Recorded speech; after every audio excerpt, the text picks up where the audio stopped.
Chers auditeurs de Radio Maria, bienvenue dans votre émission Théologie des Saints avec le Père Arambouru. L'émission a pour thème Saint Joseph, gardien du Rédempteur. Chers frères et sœurs, chers amis auditeurs, je vous propose en ce temps de l'Avent de cheminer quelque peu avec une belle figure qui est très discrète et sans doute reste un peu dans l'ombre, mais qui est tellement belle et qui nous enseigne tellement à nous qui sommes des petits-enfants en marche et en marche de manière toute particulière vers le mystère de la nativité, l'incarnation, magnifique mystère. Ce matin donc, ou cet après-midi, je ne sais pas à quelle heure ça passera, mais Saint Joseph, le Rédempteur, le gardien du Rédempteur. Le gardien du Rédempteur. C'est le titre d'une belle exhortation apostolique de Saint Jean-Paul II, le 15 août 1989. On peut dire que Saint Joseph est le saint le plus proche de Jésus et de Marie. Marie occupe la première place, oui, mais la seconde place appartient à Saint Joseph, avant les apôtres et tous les autres saints. Et plus que jamais, la Sainte Famille est en lumière, un modèle, et surtout ce lieu dans lequel nous devons vivre toujours plus profondément. Saint Joseph, donc, il nous est dit dans l'évangile de Saint Matthieu quelque chose de très beau que nous allons relire ensemble. Matthieu, chapitre 1, 18 à 24. Telle fut la genèse de Jésus-Christ. Marie, sa mère, était fiancée à Joseph. Or, avant qu'ils eussent mené vie commune, elle se trouva enceinte par l'action de l'Esprit Saint. Joseph, son époux, qui était un homme juste et ne voulait pas la dénoncer publiquement, résolut de la répudier en secret. Alors qu'il avait formé ce dessein, voici que l'ange du Seigneur lui apparut en songe et lui dit : Joseph, fils de David, ne crains pas de prendre chez toi Marie, ton épouse, car ce qui a été engendré en elle vient de l'Esprit Saint. Elle enfantera un fils, et tu l'appelleras du nom de Jésus, car c'est lui qui sauvera son peuple de ses péchés. Or, tout ceci advint pour que s'accomplisse cet oracle prophétique du Seigneur. Voici que la Vierge concevra un fils, et on lui donnera le nom d'Emmanuel, qui se traduit Dieu avec nous. Une fois réveillé, Joseph fit comme l'ange du Seigneur lui avait prescrit. Il prit chez lui son épouse, et sans qu'il l'eût connue, elle enfanta un fils, et il l'appela du nom de Jésus. Saint Joseph ne sera plus présent avec Marie au moment de la passion de Jésus. Mais ce texte principal de l'Évangile qui le concerne nous fait entrevoir qu'il a vécu une passion douloureuse. En ce moment, sa foi est comme celle d'Abraham dans le sacrifice de son fils unique, Isaac, Genèse 22. Pour Joseph, c'est le sacrifice de son épouse, Marie, la personne qu'il aime le plus. Le texte nous fait comprendre qu'il n'a aucun doute concernant l'innocence de Marie, qu'il ne la soupçonne pas d'adultère, même si le fait est incompréhensible. Mais il sait que l'enfant que Marie porte en son sein n'est pas son fils, et pour cela il se sent le devoir de renoncer au mariage. Et c'est alors que Dieu intervient, comme il l'avait fait pour Abraham. Dieu lui redonne Marie comme épouse, d'une manière complètement nouvelle, déjà mère de son Fils unique, conçue par l'action de l'Esprit Saint et confiée à sa paternité. Nous pouvons dire que ce texte cité de saint Matthieu est comme l'annonce faite à Joseph, l'annonciation à Joseph. Sans parole, son obéissance est son oui plein et définitif, avec tout son amour d'époux et de père, d'époux envers Marie et de père envers Jésus.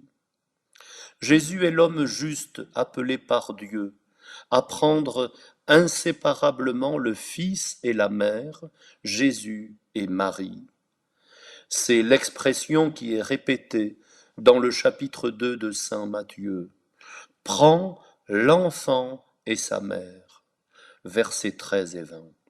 Et Joseph obéit immédiatement pour sauver la vie du Fils de Dieu. Il se leva, prit l'enfant et sa mère de nuit. Verset 14. L'humble Joseph, si grand, le plus grand saint après Marie, a été toutefois inconnu pendant tant de siècles, sous l'influence désastreuse des évangiles apocryphes, au point d'en faire une figure plutôt négative. Un Joseph non pas jeune mais vieux, non pas vierge mais veuf, qui a eu des enfants avant son mariage avec Marie, un homme qui doute et qui se tient loin de Marie et de l'enfant au moment de la nativité. Au contraire, l'évangile de Luc nous dit clairement que les bergers trouvèrent Marie, Joseph et l'enfant nouveau-né couché dans la crèche. Luc 2,16. Malgré quelques beaux textes des pères de l'Église à son sujet, il n'avait pas même une fête, à la différence des apôtres, de Marie-Madeleine, des autres disciples de Jésus et des martyrs. Il a fallu attendre la fin du Moyen Âge pour le développement de son culte, avec saint Bernardin de Sienne en Italie et Jean Gerson en France. Mais c'est sainte Thérèse d'Avila, au XVIe siècle, et nous y reviendrons tout à l'heure, qui a donné au culte de saint Joseph toute sa dimension théologique, c'est-à-dire christologique et ecclésiologique, et aussi sa diffusion universelle. On pourrait dire que Thérèse d'Avila a inauguré dans l'Église une grande réparation de cette injustice des siècles précédents. Ainsi, dans ces derniers siècles, dans les enseignements des papes, comme dans l'expérience des saints, saint Joseph est passé heureusement au premier plan de la vie de l'Église, absolument inséparable de Jésus et de Marie. Et c'est dans ce sillage que l'Église avait reçu le 15 août 1989 cette très belle exhortation apostolique de saint Jean-Paul II. Joseph, le gardien du Rédempteur, Redemptoris Custos. C'est un texte très beau et très riche du point de vue théologique et spirituel, où se retrouvent certains des thèmes les plus chers à Jean-Paul II. Le sous-titre est éclairant. Exhortation apostolique de Jean-Paul II sur la figure et la mission de saint Joseph dans la vie du Christ et de l'Église.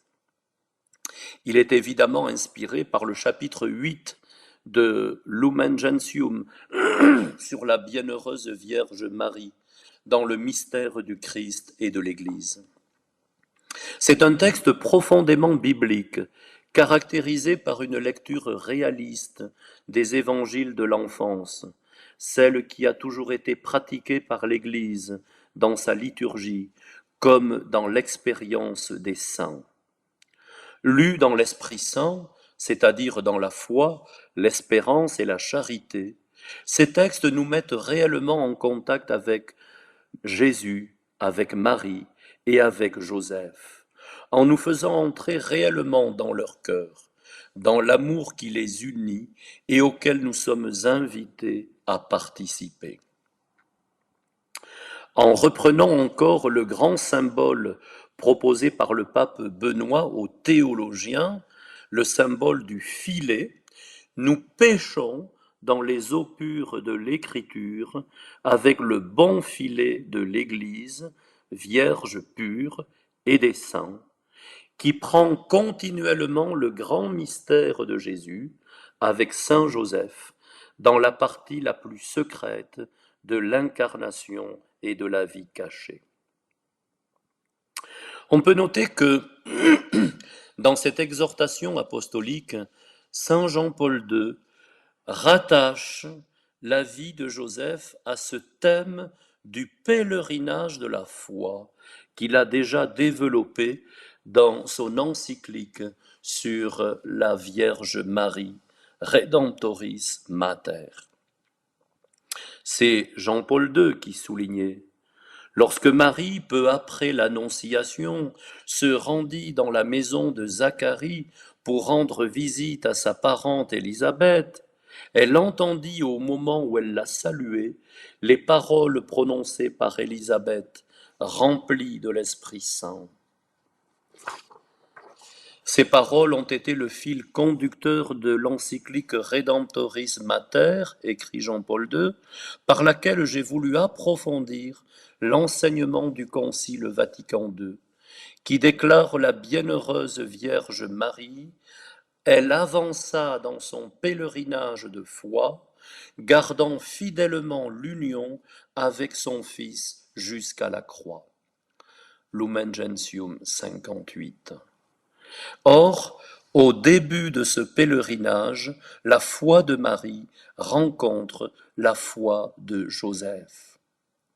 Si Élisabeth a dit de la mère du Rédempteur: bienheureuse celle qui a cru, on peut en un sens attribuer aussi cette béatitude à Joseph, car il a répondu affirmativement à la parole de Dieu quand elle lui a été transmise en ce moment décisif.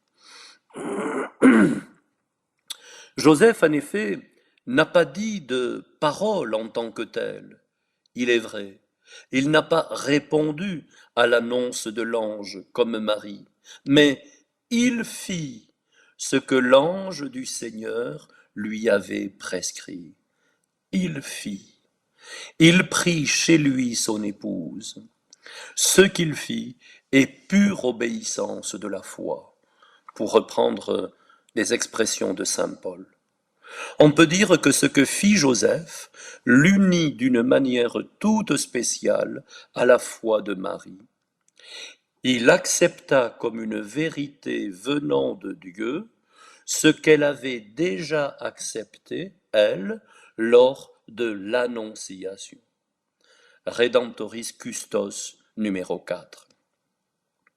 Cette foi héroïque dans le mystère de l'incarnation, c'est l'acceptation de la part de Joseph de sa mission dans le plan de Dieu comme époux et père.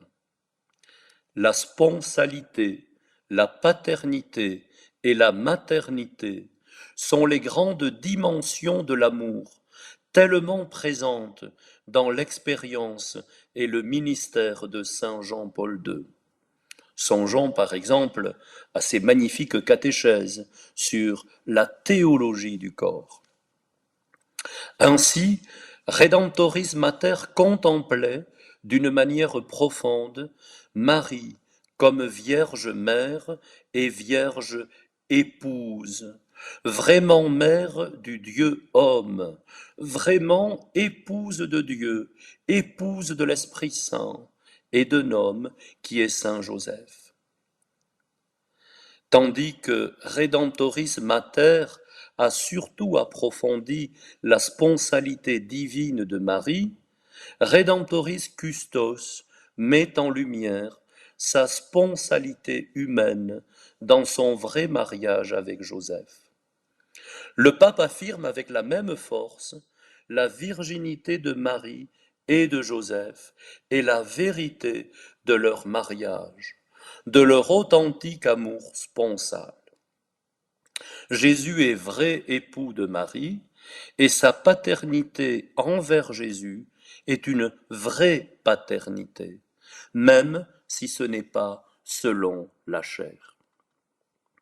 Pour l'Église aussi, s'il est important de proclamer la conception virginale de Jésus, il est non moins important de défendre le mariage de Marie avec Joseph, car juridiquement, c'est de lui que dépend la paternité de Joseph.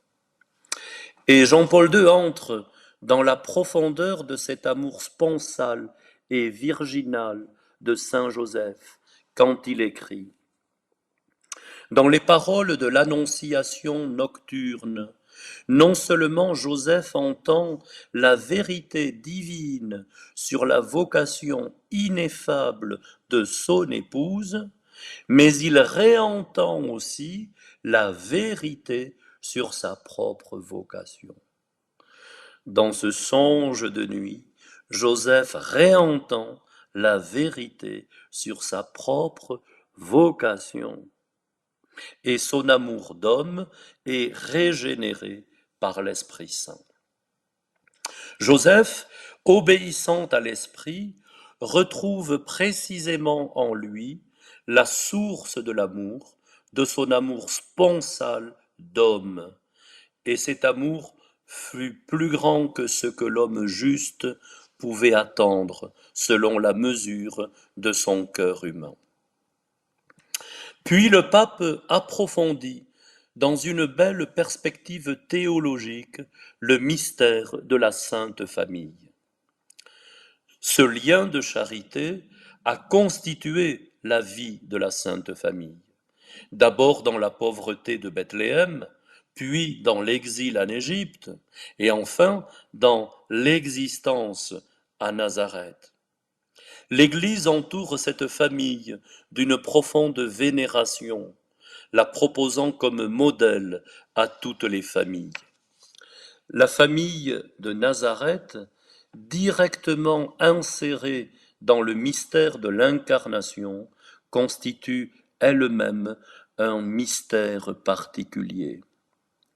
En elle, Joseph est le Père, et sa paternité va ainsi grandir dans ce grand mystère de foi. Ensuite, citant un très beau texte du serviteur de Dieu Paul VI, Jean-Paul II entre encore plus profondément dans l'âme et le cœur de Saint Joseph. C'est sa vie intérieure, dans la simplicité du quotidien, dans le travail. Mais c'est proprement là que Joseph vit plus profondément en contact avec Jésus et Marie, en entrant dans la profondeur du mystère de l'incarnation. Je cite, « Il s'agit en définitive de la sanctification de la vie quotidienne, à laquelle chacun doit s'efforcer en fonction de son état, et qui peut être proposée selon un modèle accessible à tous. Saint Joseph est le modèle des humbles que le christianisme élève vers de grands destins. Il est la preuve que, pour être de bons et authentiques disciples du Christ, il n'y a pas besoin de grandes choses. Il faut seulement des vertus communes, humaines, simples, mais vraies et authentiques. Le climat de silence qui accompagne tout ce qui se réfère à la figure de Saint Joseph s'étend aussi à son travail de charpentier dans la maison de Nazareth. Toutefois, c'est un silence qui révèle d'une manière spéciale le profil intérieur de cette figure. Les évangiles parlent exclusivement de ce que fit Joseph, mais ils permettent de découvrir dans ses actions enveloppées de silence un climat de profonde contemplation. Joseph était quotidiennement en contact avec le mystère caché depuis les siècles, qui établit sa demeure sous son toit. Et cela explique par exemple pourquoi sainte Thérèse d'Avila, la grande réformatrice du Carmel contemplatif, se fit promotrice du renouveau du culte rendu à Saint Joseph dans la chrétienté occidentale. Ainsi, Jean-Paul II fait lui-même explicitement référence à sainte Thérèse d'Avila sur ce thème de la vie intérieure vécue à la lumière de Saint Joseph. Dans une méditation inédite de 1994 sur le don désintéressé, il indiquait pour tout homme Saint Joseph comme véritable modèle de l'amour parfait. Je cite: Je pense que tout homme, quel que soit son état de vie et sa vocation, doit entendre une fois les paroles qu'a entendues Joseph de Nazareth. Ne crains pas de prendre chez toi Marie. Matthieu 1,20. Ne crains pas de prendre chez toi signifie fais tout afin de reconnaître le don qu'elle est pour toi. Crains seulement de t'approprier ce don. Si cela, crains-le. Mais tant qu'elle demeure pour toi le don de Dieu lui-même, tu peux te réjouir tranquillement de tout ce que comporte un tel don. Magnifique phrase de Saint Jean-Paul II. Alors sainte Thérèse d'Avila, en effet, docteur de l'Église, a eu un rôle décisif pour l'approfondissement et la diffusion du culte de Saint Joseph dans toute l'Église. Ce n'est en aucune manière un aspect secondaire, dévotionnel de sa spiritualité, mais une composante essentielle de sa doctrine, proprement comme docteur de l'Église. Et de fait, elle est le premier docteur de l'Église à mettre en lumière la place essentielle de Saint Joseph dans le mystère du Christ, de Marie et de l'Église. Dans sa biographie, sa vie par elle-même, nous pouvons lire au chapitre 6.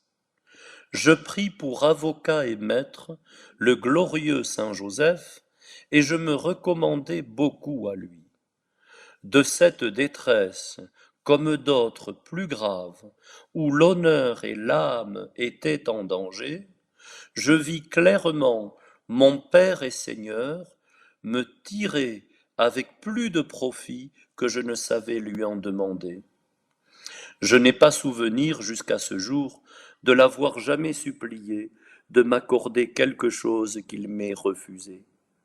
Les grandes faveurs que Dieu m'a faites par l'intermédiaire de ce bienheureux saint sont choses stupéfiantes, ainsi que les périls dont il m'a sauvé corps et âme. Il semblerait que le Seigneur a donné à d'autres saints le pouvoir de nous secourir dans certains cas. Mais l'expérience m'a prouvé que ce glorieux saint nous secourt en toutes circonstances. Le Seigneur veut ainsi nous faire entendre que de même qu'il fut soumis sur terre à celui qu'on appelait son Père, qui était son Père nourricier, et qui à ce titre pouvait lui commander, il fait encore au ciel tout ce qu'il lui demande. D'autres personnes, à qui j'ai conseillé de se recommander à lui, ont fait, elles aussi, la même expérience.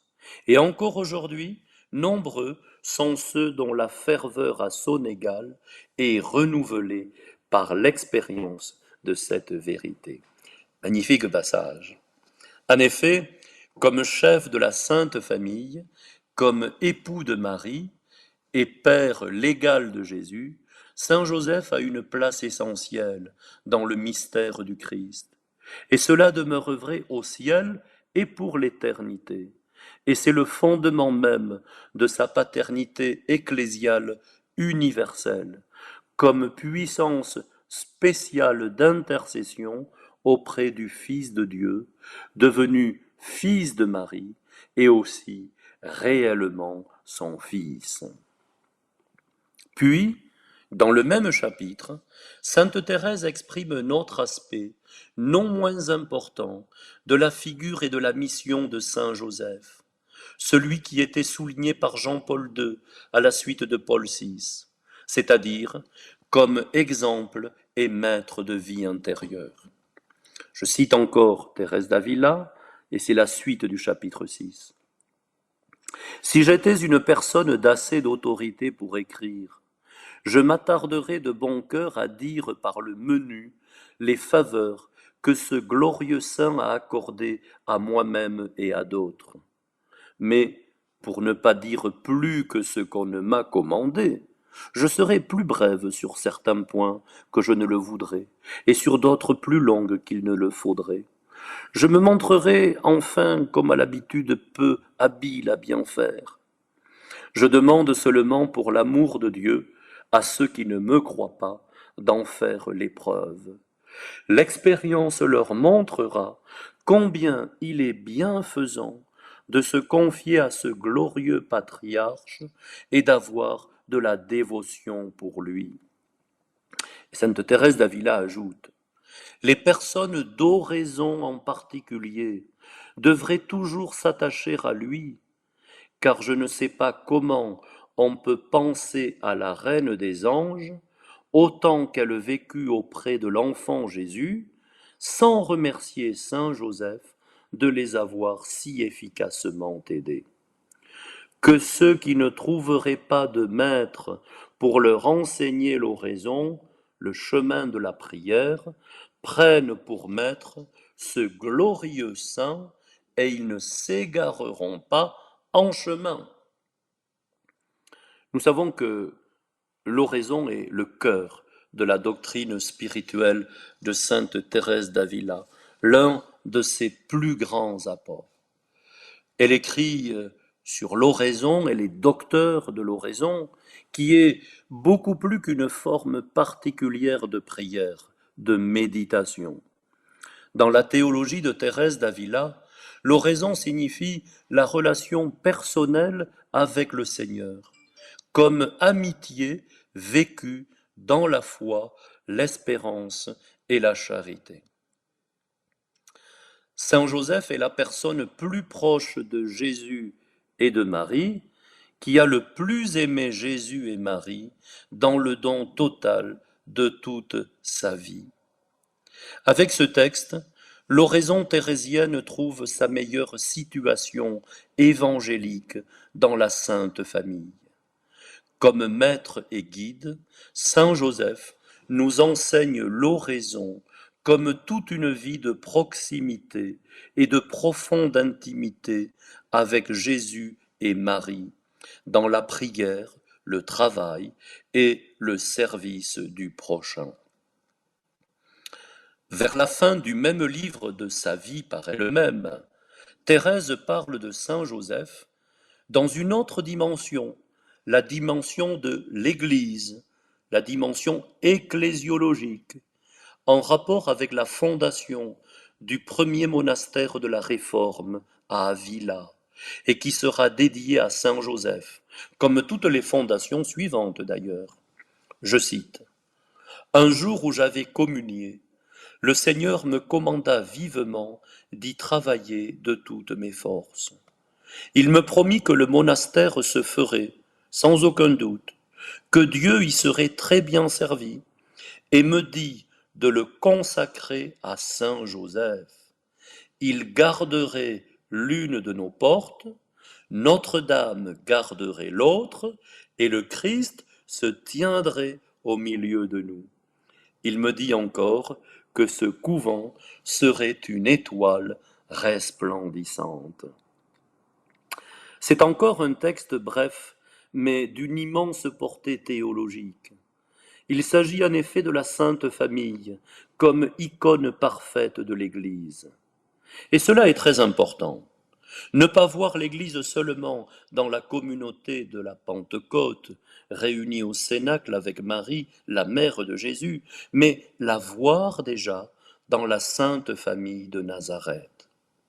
En effet, la réalité essentielle de l'Église, qui est la communion avec Jésus dans l'Esprit Saint, c'est-à-dire dans la foi, l'espérance et la charité, est déjà vécue et de la façon la plus parfaite, exemplaire et indépassable par Marie et Joseph. La Sainte Famille est le lieu dans lequel toutes les relations humaines les plus fondamentales sont présentes dans la plus grande perfection, dans la parfaite sainteté. L'homme et la femme, la sponsalité, la paternité et la maternité, la filialité et la fraternité. Nous pouvons citer encore un autre texte de Thérèse, toujours en relation avec la fondation de ce premier monastère lié à Saint Joseph. Je cite: À cette époque, le jour de la fête de Notre-Dame de l'Assomption, dans un monastère de l'ordre du glorieux Saint Dominique, je considérais le nombre de mes péchés que j'avais naguère confessés dans cette maison et certaines choses de ma vie misérable. Je m'assis et je vis. Je ne vis pas tout d'abord qui me revêtait de ce vêtement d'une très lumineuse blancheur. Mais je vis ensuite Notre-Dame à ma droite et mon Père Saint-Joseph à ma gauche me couvrir de ce vêtement d'une lumineuse blancheur. On me fit comprendre que j'étais dès lors lavé de mes péchés. Dès que je fus vêtu, dans la délectation d'une béatitude immense, il me sembla que Notre-Dame me prenait les mains. Elle me dit que je lui causais une grande joie en servant le glorieux Saint Joseph. Cette vision racontée par la sainte a une grande valeur symbolique. Son contenu est comme le développement visuel et la vérification de ce qui était exprimé dans le précédent texte. Jésus sera toujours présent au milieu, au centre, toujours accompagné par Marie et Joseph. Et nous trouvons ici tout le climat évangélique de la communauté thérésienne, de l'oraison thérésienne.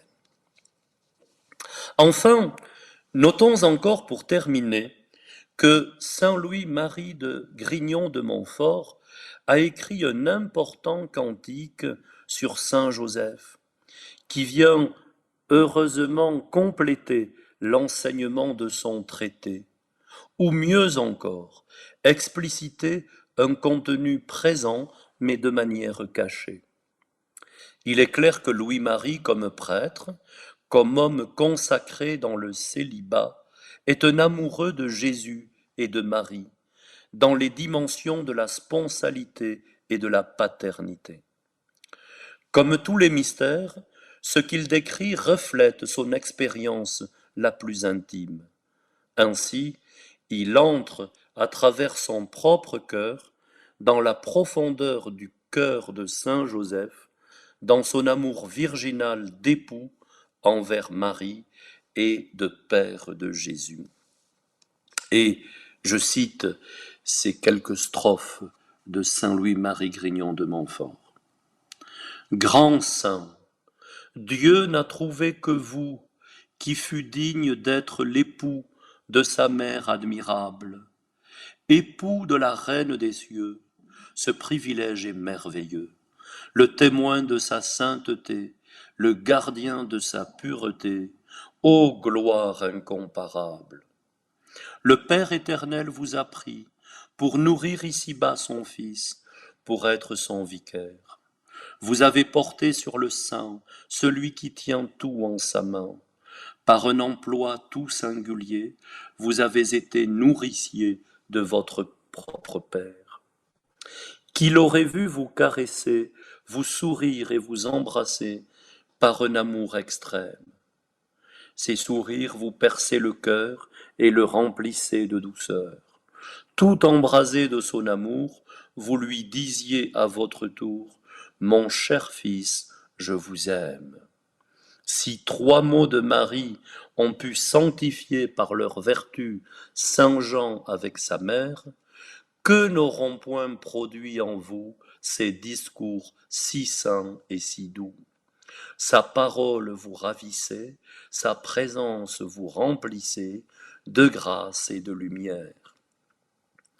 Puis saint Louis-Marie insiste sur l'humilité extrême de saint Joseph, qui lui donne la place la plus haute au ciel auprès de Jésus et de Marie, citant ensuite Thérèse d'Avila en ce qui concerne son intercession. Jamais on ne vous prie en vain, votre crédit est souverain, comme Thérèse assure.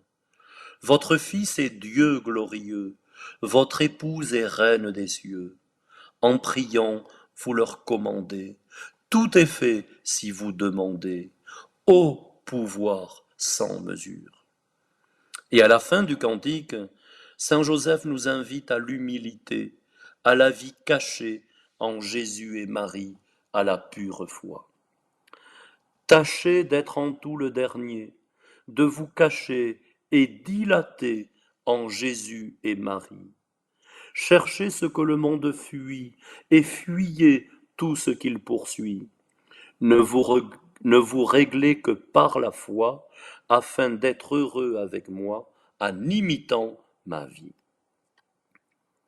Voilà, chers frères et sœurs, comment il nous faut, en ce temps de l'Avent, avoir Saint Joseph vraiment devant les yeux et avoir ce mystère de la Sainte Famille, mystère d'humilité profonde, mystère d'un tout petit qui a ouvert son cœur au mystère de l'insondable lumière qui lui avait été révélée dans un songe et de nuit, et il avait dit oui.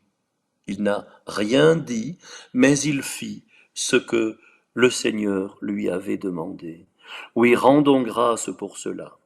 Gloire au Père, au Fils et au Saint-Esprit, pour les siècles des siècles. Amen. Et je souhaite à chacune et chacun d'entre vous une très belle route de l'Avent vers le mystère infini de l'incarnation. Chers auditeurs de Radio Maria, c'était votre émission Théologie des Saints avec le Père Aramburu. L'émission avait pour thème Saint Joseph, gardien du Rédempteur. Retrouvez cette émission en podcast sur notre site internet radiomaria.fr ou notre application.